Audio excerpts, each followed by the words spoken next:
आज आगे एक और पाठ है, इसको देख लेते हैं। इस पाठ से भी आपके लिए संस्कृत गद्यांश आएंगे और उनको क्या करना है, संदर्भ लिखना है और उनका हिंदी अनुवाद कर देना है।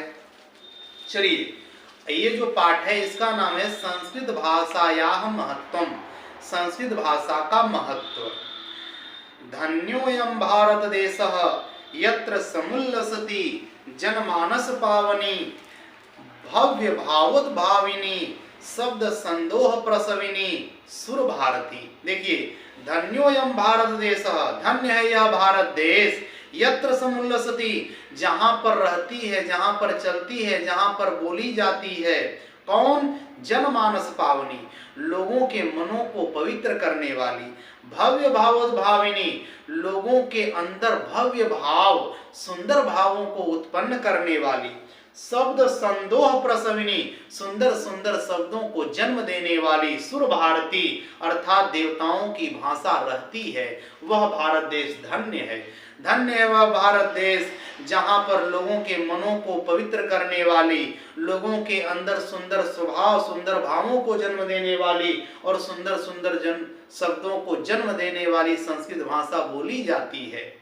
आगे, विद्यमानेषु निखिलेष्वपि वाङ्मयेषु अस्याः वाङ्मयं सर्वश्रेष्ठम सुसंपन्नम च वर्तते। अब देखिए, विद्यमानेषु अर्थात आज जो भी विद्यमान है, निखिलेष्वपि अर्थात सभी संसार में, आज संसार में जितने भी विद्यमान हैं, उपस्थित हैं, वाङ्मयेषु साहित्यों में, अस्याः वाङ्मयम इसका साहित्य, सर्वश्रेष्ठम सबसे सर्वश्रेष्ठ, और सुसंपन्नम च और सबसे संपन्न है।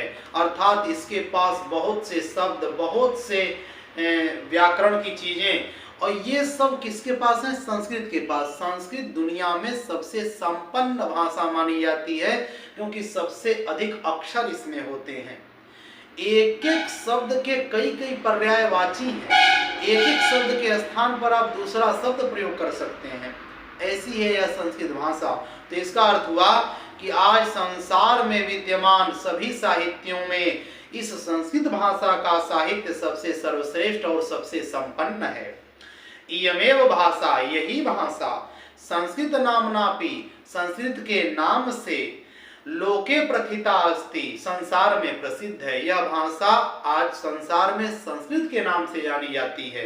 पहले इसको देवताओं की भाषा कहा जाता था। अब देखिए, अस्माकं रामायण महाभारत,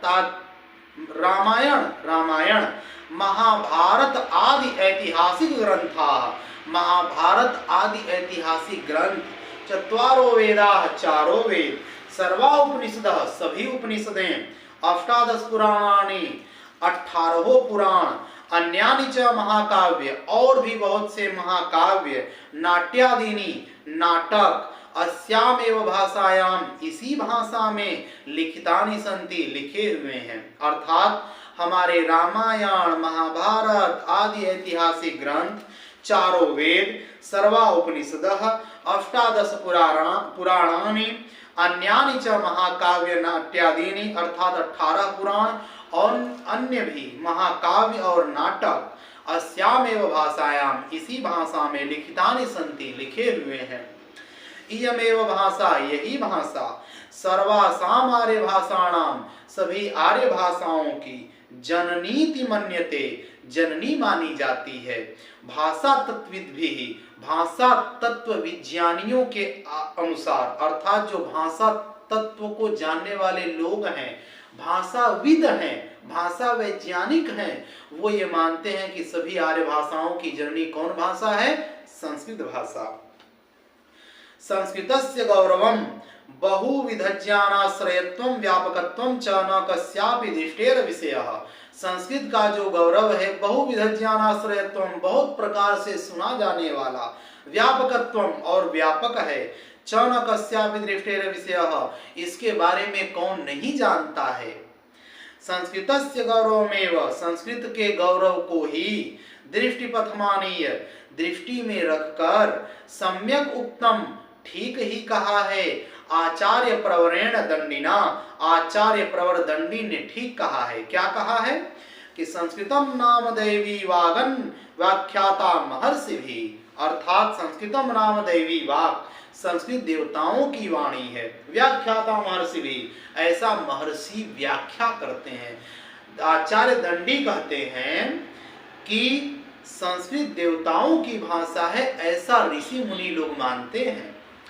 संस्कृतस्य साहित्यम सरसम, संस्कृत का साहित्य सरस, व्याकरणम च सुनिश्चितम, और व्याकरण सुनिश्चित है।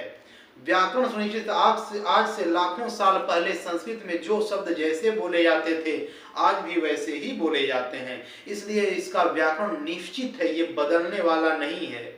और तस्य गद्य पद्य च लालित्यम, और उसके गद्य और पद्य दोनों में लालित्य है, मधुरता है। भावबोध सामर्थ्यम, अर्थों को समझाने का सामर्थ्य है, शक्ति है। अद्वितीयम, अर्थात अद्वितीय श्रुति माधुर्यम च, सुनने में मधुर लगता है। वर्तते, होता है, अर्थात इसका जो गद्य पद्य है मधुर है, अर्थों को समझाने में सशक्त है, समर्थ है, और अद्वितीय, सुनने में मधुरता लगता है, अर्थात इससे अधिक मधुर कोई दूसरा नहीं है। किम बहुना, क्या बहुत कहें, चरित्र निर्माणार्थम, चरित्र निर्माण के लिए, यादृशीम सत प्रेरणा, जैसी सच्ची प्रेरणा, संस्कृत वाङ्मयम ददाति, संस्कृत साहित्य देता है, न तादृशम, उसके जैसा, किंचित अन्यत, कोई नहीं देता। चरित्र के निर्माण में जैसी प्रेरणा संस्कृत साहित्य देता है वैसी प्रेरणा कोई और नहीं देता है। मूलभूतानाम मानवीय गुणानाम यादृशी विवेचना संस्कृत साहित्य वर्तते, नान्यत्र तादृशी। मूलभूतानाम, मूलभूत अर्थात मुख्य, मानवीय गुणानाम, मानवीय गुण, मानवीय गुणों को, यादृशी विवेचना, ऐसी विवेचना, ऐसा दर्शन, ऐसा बताना, अर्थात मनुष्य के मूलभूत गुणों की जैसी विवेचना, जैसा वर्णन संस्कृत साहित्य में है, वर्तते है, नान्यत्र तादृशी, वैसा किसी अन्य में नहीं है। अर्थात संस्कृत साहित्य में मनुष्य के मूल गुणों को बताया गया है और दूसरे जगह आपको ऐसा नहीं मिलेगा। दया, दानम, शौचम, औदार्यम, अनुसूया, क्षमा, अनेके गुणाः अस्य साहित्यस्य अनुशीलनेन जायन्ते। अब देखिए, दया, दान, शौच माने पवित्रता, औदार्यम माने उदारता, अनुसूया का मतलब होता है निंदा न करना, और क्षमा करना, अन्य भी अनेक गुण इस साहित्य के पढ़ने से आते हैं। अर्थात जब आप इनके साहित्यों को, संस्कृत भाषा के साहित्यों को पढ़ेंगे तो आपके अंदर ये गुण उत्पन्न होंगे। अब देखिए आगे, संस्कृत साहित्य से आदि कवि वाल्मीकि, महर्षि व्यासः, कवि कुलगुरु कालिदासः, अन्ये च भास भारवी भवभूत्यादयो महाकवयः स्वकीयैः ग्रंथरत्नैः अद्यापि पाठकानां हृदि विराजन्ते। संस्कृत साहित्य के आदि कवि वाल्मीकि, संस्कृत साहित्य के आदि कवि वाल्मीकि, महर्षि व्यास, कवि कुलगुरु कालिदास, अन्य भी भास, महाकवि भास, भारवी, भवभूति आदि महाकवि अपने स्वकीय ग्रंथ रत्न, अपने ग्रंथ रत्नों से, अद्यापि आज भी, पाठका नाम, पाठकों के, हृदय विराजनते, हृदय में विराजते हैं। देखिए अर्थ क्या हुआ कि संस्कृत साहित्य के आदि कवि वाल्मीकि, महर्षि व्यास, कवि कुलगुरु कालिदास और अन्य कवि जैसे भास, भारवी, भवभूति आज भी अपने काव्यों के माध्यम से, अपने रत्नों के अर्थात रचनाओं के माध्यम से आज भी लोगों के हृदय में, दिलों में निवास करते हैं। इयं भाषा अस्माभिः मातृसमम, यह भाषा हमारे लिए मातृसमम, माता के समान, वंदनीया, वंदनीय है, और सम्माननीय, सम्माननीय है। यह भाषा हमारे लिए माता के समान सम्माननीय और वंदनीय है। यतो भारत मातुः स्वातंत्र्यम, यतो क्योंकि, भारत माता की स्वतंत्रता, गौरवम गौरव, अखंडत्वम अखंडता, सांस्कृतिकम एकत्वम च और सांस्कृतिक एकता, संस्कृतेनैव संस्कृत के द्वारा ही सुरक्षितुम सुरक्षित शक्यन्ते हो सकते हैं। अर्थात क्योंकि यह भाषा हमारे लिए माता के समान सम्माननीय और वंदनीय क्यों है? क्योंकि हमारे देश की सुरक्षा, स्वतंत्रता, अखंडता और एकता, सांस्कृतिक एकता, ये सब इसी भाषा के द्वारा रक्षित की जा सकती है।